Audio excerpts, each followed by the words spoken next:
말로 푸는 동학농민혁명사 썰 1894 오늘의 키워드는 동학농민혁명입니다. 17회차 동안 계속 동학농민혁명을 얘기해놓고 마지막 키워드가 동학농민혁명이다. 챗 GPT 혹시 써보신 적 있나요? 써보지는 않았고요. 네. 들어본 적은 있습니다. 전 자주 하거든요. 네. 질문도 많이 하고 식단 관리도 해주고 챗 GPT에서 동학농민혁명을 한번 물어봤습니다. 네. 동학농민혁명은 19세기 말에 일어난 대규모 민중운동으로 조선시대 말기에 형성된 농민계층의 불만과 농민들의 사회적, 경제적 악화 상황에 대한 반발로 일어났다. 좀 어느 정도 네. 맞아 떨어진 것 얼추 같네요. 비슷하죠? 네. 근데 치명적인 오류가 하나 있습니다. 농민들은 동학을 기반으로 한 동학군을 조직하고 지도자인 홍범도를 중심으로 반란을 일으켰습니다. 네, 홍범도 장군은 그 유명한 봉오동 전투를 승리로 이끈 분인데 여기 갑자기 등장하시네요. 치명적인 오류네요. 네, 동학농민혁명의 실패로 홍범도가 사형됐다는 이야기가 나오는데 이게 이제 챗 GPT에 검색을 해보면 한국사에 대해서 약간 무지한 경우가 많아요. 하루빨리 챗 GPT가 바로잡을 수 있게끔 더 많이 노력을 하셔야 된다. 썰 1894를 보는 게 더 정확하지 않을까. 썰 1894 채널을 구독하시면 가장 정확하고 다양하고 광범위한 동학에 관련된 모든 내용을 보실 수 있습니다. 오늘 키워드가 동학농민혁명인데 예전에는 이름이 좀 달랐잖아요. 동학란이었잖아요. 그렇습니다. 어지러울 난자를 붙이는 건데 어지럽힌다 세상을 네. 뭐 그런 의미였던 것 같아요. 난이라고 하면 이게 대단히 부정적 의미가 있고 지향이라든지 목표라든지 방향 설정이 되지 않았다. 그런 의미로 해석하고 평가하는 것 같습니다. 네. 그래서 계속 용어가 바뀌는 것 같은데 여기 저희가 앉아 있는 이 뒤에도 그런 내용이 네. 있더라고요. 농민전쟁, 갑오농민전쟁, 갑오농민혁명, 동학농민운동, 전쟁이 됐다가 혁명이 됐다가 이렇게 자주 달라지는 이유가 있을까요? 동학 농민혁명 중에 가운데 있는 농민이라고 있잖아요. 네. 농민을 왜 붙이느냐. 음, 농민이 거의 80%, 90%를 차지하고 있었고 그렇죠. 또 요구 사항이나 요구 조건 이런 것들이 농민들의 이해와 입장을 대변하기 때문에 농민이 주체다. 그 다음에 이제 앞에 부분에 동학이라고 하는 내용이 들어가게 되는데 이 동학이라고 하는 것은 동학이라고 하는 사상, 종교와 그 사상, 종교에 기반한 조직이 역할을 했다라고 하는 것을 의미하는 것이고 마지막에 혁명이라고 있잖아요. 네. 혁명이라고 하기도 하고 운동이라고 하기도 하는데 운동이라고 하면 사회 전반에 대한 설명이고 세계 두리뭉실하게 표현할 때 그런 것이고 혁명이라고 하면 큰 체제 전복이 일어났을 때 그것을 말하는데 동학농민혁명이 성공하지 못했지만 지금도 의미가 있기 때문에 혁명이다 이런 쓰고 있습니다. 학교 다닐 때 어떤 용어로 배우셨나요? 저는 동학농민운동이라고 배웠죠. 네, 저도 동학농민운동으로 배웠거든요. 동학농민혁명을 동학농민운동으로 불러야 한다는 사람들도 지금 많이 있더라고요. 혁명이라는 게 사회의 전면적 개편이 이루어져야 되는데 그러지 못했다. 실패로 끝났고 정권을 장악하지 못했기 때문에 혁명이라고 부르기는 힘들고 운동으로 불러야 한다는 사람들도 네. 여전히 있더라고요. 그렇죠. 서울을 장악하거나 이런 상황은 아니었기 때문에 그런 측면이 있지만 1894년 농민봉기 사건 이후로 우리 한국 역사가 크게 바뀌고 있고 또 그러한 방향성이 지금도 계속되고 있기 때문에 우리가 그것을 혁명이라고 하는 좀 가치를 높여서 평가하는 측면이 있고 2004년에는 법이 만들어졌죠. 동학농민혁명 참여자 등의 명예회복에 관한 특별법. 2019년에는 또 국가에서 동학농민혁명 기념일 이렇게 명칭을 지었기 때문에 그러니까 국가 차원에서 법률로도 동학농민혁명이라는 용어를 쓰고 있고 동학농민혁명이 한국사 발전에 중요한 영향을 끼쳤음을 밝힌 동학농민혁명 참여자 등의 명예회복에 관한 특별법. 2004년에 제정된 이후 동학농민혁명 정신을 계승하는 다양한 사업은 물론 참여자와 유족의 명예를 회복하는 작업들이 추진되고 있다. 최근에 이제 동학농민혁명에 관련돼서 굉장히 기쁜 일이 있었고 저희가 잠깐 소개해 드리기도 했죠. 100여 년 전 동학 농민군이 남긴 기록물이 4.19 혁명 기록물과 함께 유네스코 세계기록 유산에 등재됐습니다. 129년 전 이 땅의 민중들이 남긴 기록물이 유네스코 세계 기록유산에 등재됐습니다. 세계가 동학농민혁명이라고 하는 역사적 사건이 동아시아는 물론이고 세계사에 중요한 역할을 했다. 100년 동안 동학란이라고 하는 반란으로 낙인되어 있다가 2004년에 특별법이 만들어지면서 한국 내에서 명예가 회복된 거라면 동학농민혁명 기록물이 이번에 4.19 기록물과 함께 세계유산에 등재된 것은 이 사건이 가지는 세계사적 의의가 있다. 이렇게 인정한 거예요. 아, 정말 선생님 그때 네. 눈동자 안 보이시더라고요. 아, 그래요? 너무 환하게 웃으셔가지고. 이렇게 정말 환하게 웃으시는 게 오랜만이시죠? 여러 가지 일을 해왔는데 네. 그게 실질적으로 성과를 얻거나 그러지 못했는데 네. 동학농민혁명 기록물이 세계 기록유산이 됨으로써 기폭제 또는 발단 될 수 있다 이렇게 생각을 하니까 가슴이 벅차기도 하고 네. 그렇습니다. 선생님 그거 아세요? 지금도 얘기하시면서 계속 웃고 계십니다. 아, 네. 얼마나 기분이 좋으시면 어떤 기록물들이 등재가 된 건가요? 사실은 동학농민혁명 기록물이 대단히 많거든요. 네. 범위 설정을 할 때 국가기관이나 국가기관에 준하는 기관에서 보존과 관리가 잘 되는 것을 우선적으로 하자. 그래서 그렇게 정한 기록물이 185건인데 그 185건 중에는 우리가 소개했던 네. 유광화 편지나 한달문 편지 그리고 사발통문 그런 농민군의 기록이 있는가 하면 대원군 효유문도 들어있습니다. 아, 그 있군요. 예, 또. 들어있고 또 그 양호 전기 홍계운이 남긴 기록도 네네. 있고 유해성책도 네. 포함을 넣었습니다. 그동안의 동학농민혁명을 이야기하면서 많이 언급한 전봉준 공초도 네. 포함이 되어 있고 근데 기록물이 정말 다양하네요. 동학농민혁명 군들의 기록도 있지만 네. 정부의 기록도 있고 뭐. 네, 그러니까 이런 점을 또 한편으로는 저희가 강조를 했어요. 뭐냐면 이 하나의 사건을 다양한 관점에서 기록해 놨다. 그러니까 농민들의 기록물들은 그렇게 사실은 많진 않아요. 30전 정도 되고 그다음에 민간 진압 기록물. 이건 뭐냐면 민간에서 민보군으로 참여한 사람들 있잖아요. 네. 그런 기록물도 한 16건 정도 되고 또 민간 견문 기록물. 민보군에 참여하지 않은 유생들이 또 남긴 기록물이 17건. 조선 정부 보고서와 공문서가 상당히 많습니다. 122건. 유네스코 세계 기록 문화유산 등재도 쉽지는 않죠. 한 번만에 된 건가요? 상당히 오래 걸렸습니다. 2015년에 한 번 신청을 했는데 이 유네스코 기록유산이 세계유산이 되기 위해서는 국내에서 선정이 돼야 돼요. 국내에서 2년에 한 번씩 선정을 하고 그것을 다시 유네스코에서 결정을 하게 되는데 떨어졌어요.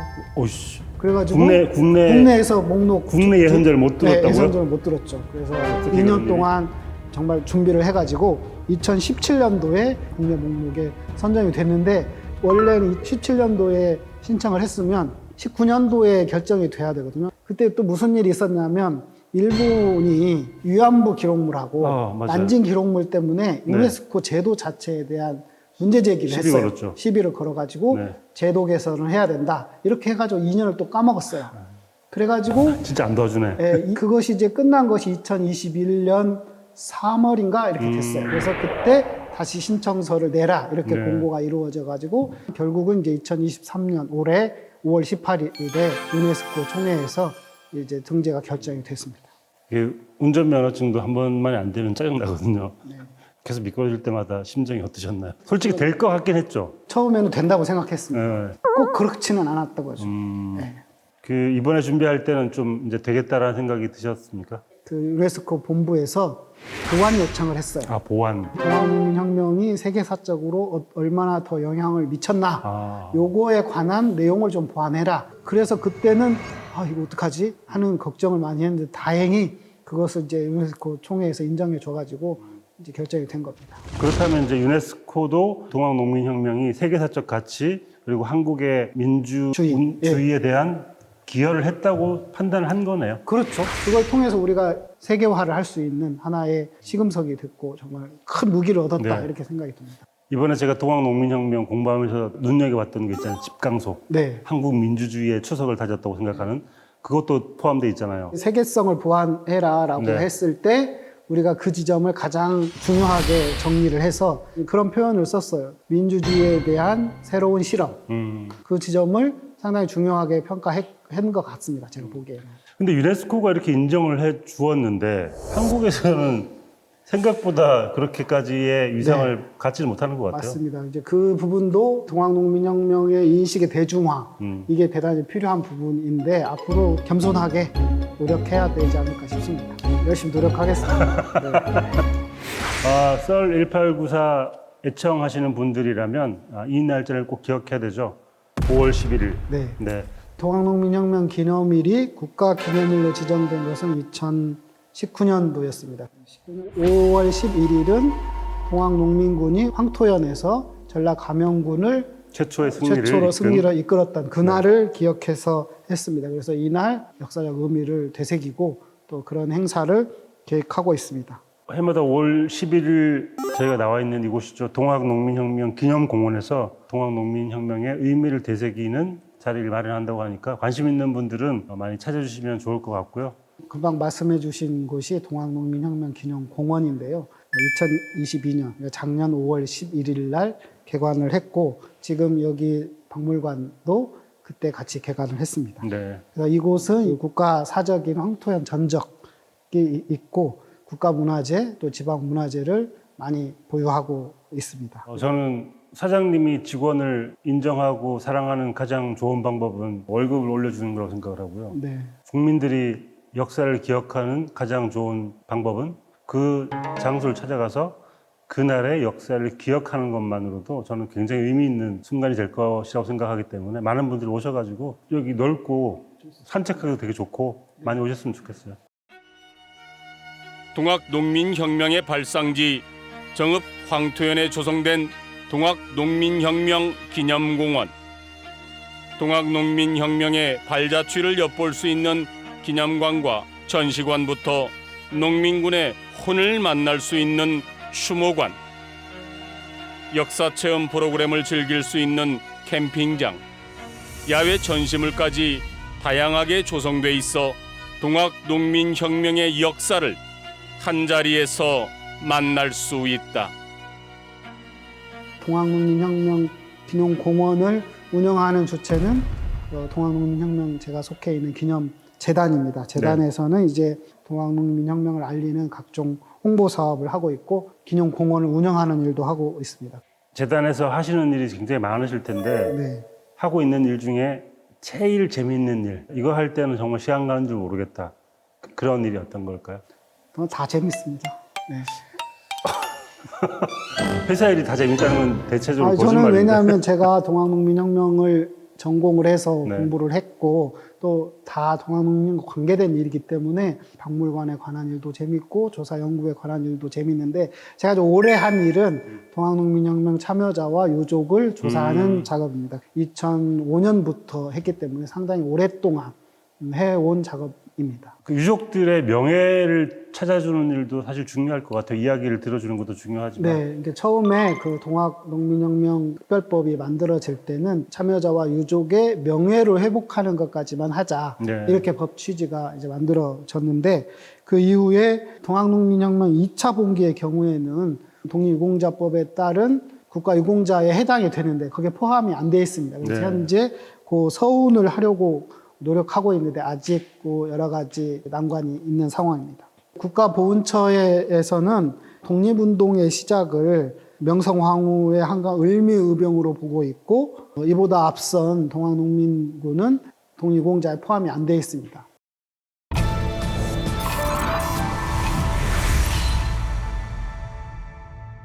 앞으로 이제 많은 일을 하셔야 되지만 이것만큼 꼭 하고 싶다. 그리고 이것만큼 꼭 돼야 된다. 꼭 이루고 싶은 동학농민혁명 관련 사안 어떤 게 있을까요? 동학농민혁명의 어떤 정신이 네. 그게 우리의 대한민국의 중요한 의미를 가지고 있다 이렇게 얘기를 했고 그래서 헌법 전문에 네. 동학농민혁명이 좀 들어가는 것이 좋겠고 그것이 방향이 정해지면 이후에 동학농민혁명에 대한 역사적 의미라든지 이런 부분을 국가 차원에서 충분히 이루어질 수 있기 때문에 그렇게 되면 참 좋겠다 하는 생각이 듭니다. 사실 제일 큰 틀을 바꾸는 거네요. 헌법에 일단 명시가 되면 유공자를 정하는 일이라든지 이런 것도 쉬워질 수 있고 국민들도 그 가치를 충분히 이해할 수 있고 그런 생각이 듭니다. 나중에 논의되는 헌법 개정 과정에서 동학농민혁명의 정신이 네, 올곧이 들어가서 밝혀지면 좋겠습니다. 네.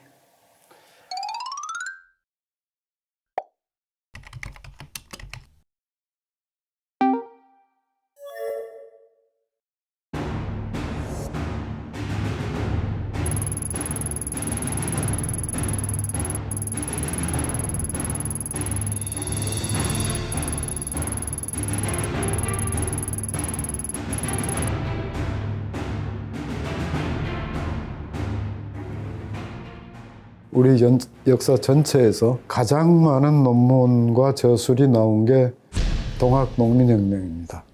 세계의 혁명들과의 차별성 또는 동질성 이런 것들에 대한 연구가 아직은 부족해요. 우리가 흔히 얘기하는 프랑스 혁명이라든지 사실 근대 혁명이라고 하는 것은 새로운 체제를 수립하는 과정이기 때문에 엄청난 희생이 뒤따라요. 구시대를 확실하게 청산하는 것은 엄청난 학살이죠. 그러면 새로운 시대가 빨리 열리죠. 한쪽에서는 가보년 농민군이 원했던 나라가 완전하지 못한 이유가 말하자면 그런 청산을 못해서였다. 동학이라고 하는 이데올로기 자체가 상생과 평화 내지는 공존 이런 걸 추구하고 있기 때문에 적을 만나도 귀화하는 자는 모두 살려줘야 된다. 배고픈 사람 서로 나누어야 된다.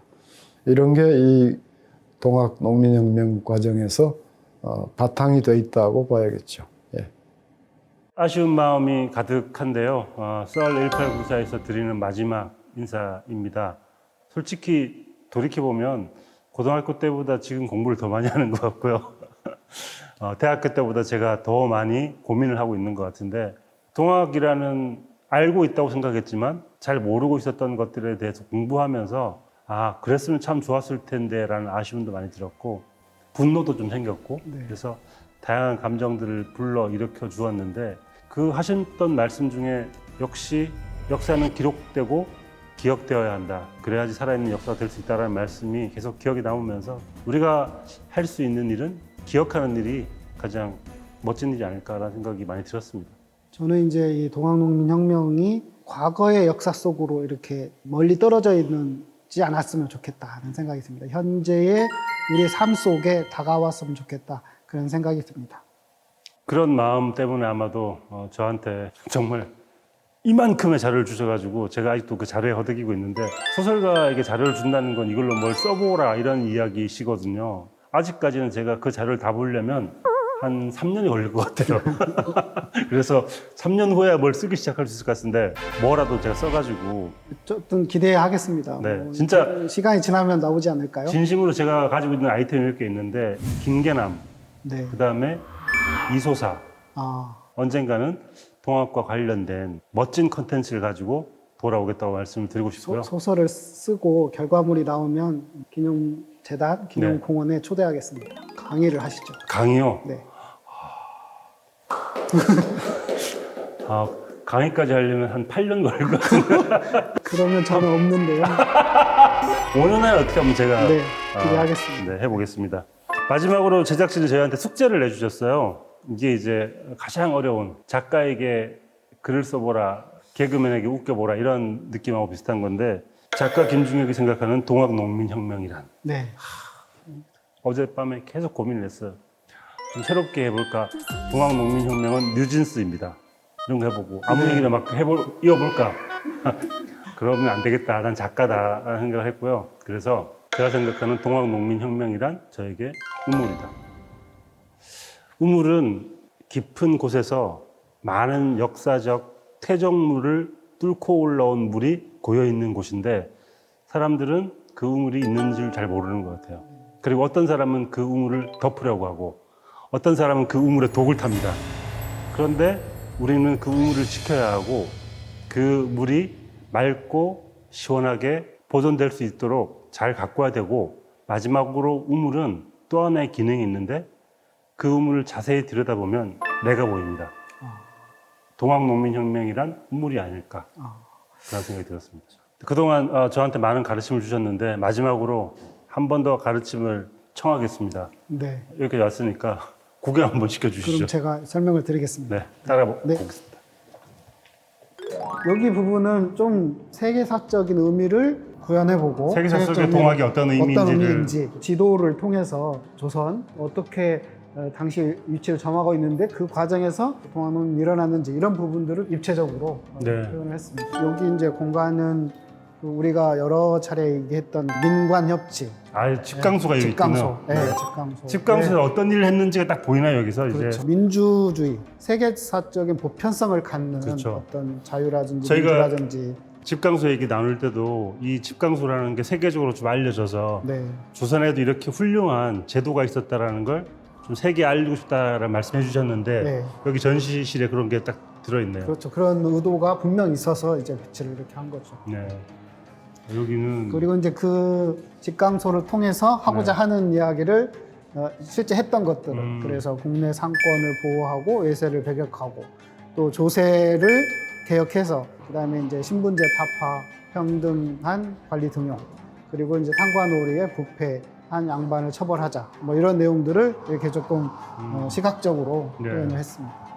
그리고 그 민주주의의 실현의 결과로 여기 지금 있는 유물은 의안인데 이 의안은 동학농민군이 요구사항에 따라서 조선 정부가 개혁안을 만들게 되는데 그 노비제도도 없어지고 그런 법안이라고 볼 수 있겠죠. 정부의 개혁안이 이렇게 네. 남아있다는 게 네, 또 그렇죠. 의의가 있는 네. 자료네요.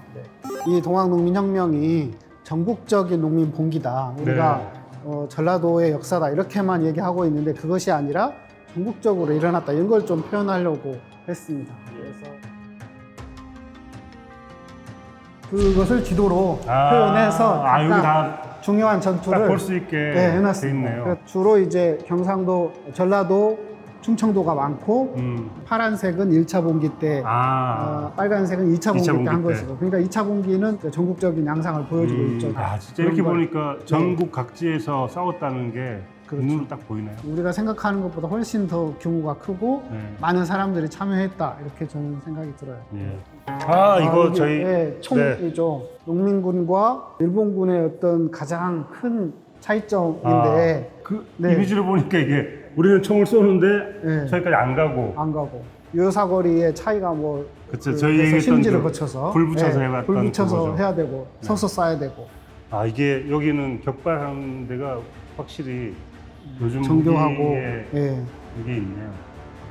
네. 여기 이제 저기 불을 붙인 다음에 격발을 시키는 조그인가요? 네, 격발을 이쪽이 격발인데 이제 여기는 청일전쟁, 그다음에 네. 일제 맞선 그런 내용들이에요. 저 얘기했던 네, 그렇죠. 청나라와 이 전투의 전투의 내용. 과정 같은 게 그대로 다 나와 있네요. 지도를 보니까 확실히 느껴지는 게 일본이 참 열심히 뛰어다녔다.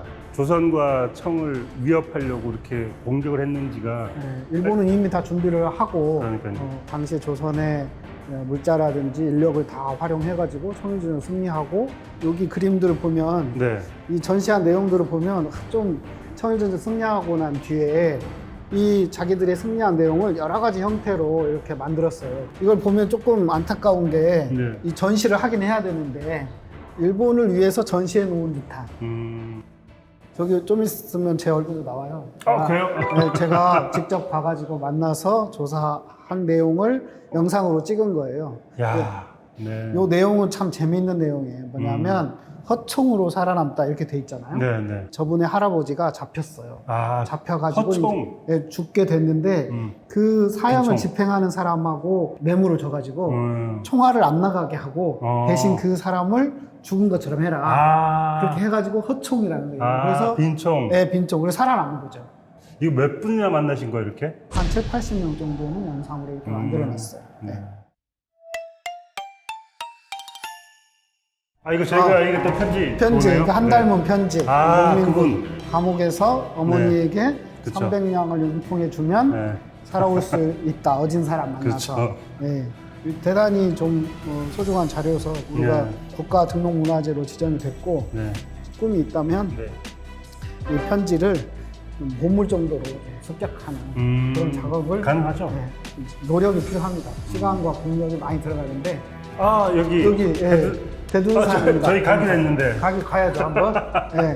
아 여기가 항전지 꼭대기 항전지. 올라가요. 여기 지금 마천대가 있잖아요. 예. 마천대에서 능선을 따고 가다가 이렇게 내려오면 되거든요. 예. 꽤 멀어 보이는데요? 예, 좀 쉽지 않죠. 하루 정도. 아니 지금 이 능선만 봐도 이렇게 예, 이걸 가야 되는 거잖아. 가야 되는 거죠. 능선에서 이렇게 내려와야 돼. 이렇게. 쉽지 않겠는데? 네. 근데 여기 진짜 공략하기 쉽지 않았겠네 이렇게. 그쪽에서는 여기 지금 거의 앞에 이렇게 생겼잖아요. 네네네. 여기는 150m 절벽이에요. 여기서 그 뛰어내렸다는. 그렇죠. 아. 네. 금석준이라는 적부가 뛰어내려가지고 네. 차마 그 그렇죠. 형용할 수 없었다 이렇게 돼 있잖아요. 여기 지금 이 안에 요 탄피 있잖아요. 예. 이 탄피가 그때 나온 수습된 탄피예요. 실제 그때 여기에 그 불을 질렀다고 했거든요. 네네네. 불을 질러가지고 여기 그때 탄 것들이에요. 탄두들. 여기 순서대로 쫙 보고 나니까 네. 1회부터 18회까지 쫙 했는데 그게 총정리되어 있는 느낌이에요. 전체적으로 굉장히 세련됐어요. 네. 그러니까 시각 자료 같은 것들을 공을 들였다는 게 확 느껴집니다. 여기에 그 많은 연구자 선생님들과 많은 시간과 노력을 들여가지고 이런 결과가 나와서 대부분 많은 사람들이 이렇게 좋은 평을 하고 있습니다. 네.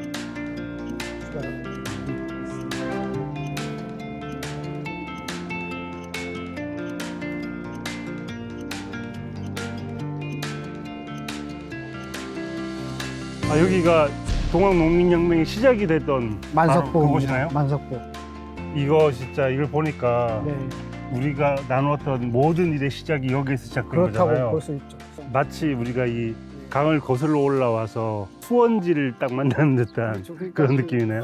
끝을 다시 시작을 얘기하고 네. 우리 처음에 시작할 때 끝을 얘기했는데 그렇죠. 런 부분들이 결국 역사가 이렇게 반복되면서 우리가 그 속에서 뭔가를 얻어내지 네. 못하면 똑같은 반복이 될 텐데 전, 교훈을 얻어야 네, 되겠죠. 전 네. 선생님이 너무 좋아가지고 네. 앞으로 18회차를 다시 하고 싶습니다. 아 감사합니다. 지금부터 다시 그럼 18회차를 다시 시작하는 마음으로 자 동학농민혁명 어떤 사건인가요?